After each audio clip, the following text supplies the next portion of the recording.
Après avoir perdu mes 2 premières perruches, j'étais persuadée que je ne retenterais jamais l'expérience.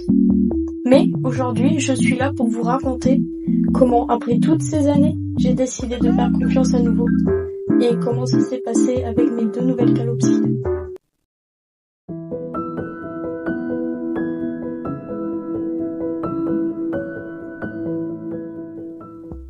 Il faut savoir qu'il y a quelques années, j'avais adopté une perruche Kakariki et une perruche écroupion rouge. Elles venaient d'une animalerie. Malheureusement, elles sont décédées assez vite. Cette expérience m'a traumatisée. Je ne comprenais pas ce que j'avais mal fait et je me suis beaucoup remise en question. Depuis ce moment, je m'étais juré de ne plus jamais acheter mes oiseaux en animalerie. Mais l'amour des oiseaux ne m'a jamais quitté.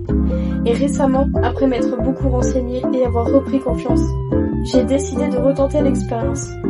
Cette fois, je voulais faire les choses différemment. J'ai trouvé une annonce pour 2 calopsites, soi-disant issus d'un élevage. Mais en arrivant sur place, j'ai eu des doutes. Le monsieur ne connaissait pas grand-chose. Il ne savait même pas leur sexe. Il les a attrapés d'une façon brutale. J'ai tout de suite vu que ce n'était pas un vrai éleveur. Les calopsites ont eu très peur et ça m'a fait mal au cœur. Mais je me suis dit que je pouvais leur offrir un environnement plus doux, plus respectueux. À la maison, ça a été très difficile. Elles étaient paniquées, stressées, complètement perdues.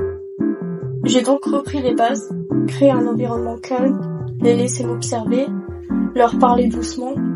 J'ai fait plein de recherches pour mieux comprendre leur langage, leur comportement, leurs besoins. Et petit à petit, les choses ont commencé à changer. Un regard plus détendu, un petit cri de curiosité, un premier contact. Ce sont de toutes petites victoires, mais elles veulent dire beaucoup. Et malgré tout ce stress au départ, je sens qu'on construit quelque chose. Ce que j'ai appris, que les débuts sont souvent imparfaits, que l'instinct de protection est fort quand on a déjà vécu des pertes, mais que chaque oiseau mérite une chance et qu'avec de la patience, de l'amour et du respect, on peut surmonter les traumatismes, les leurs comme les nôtres.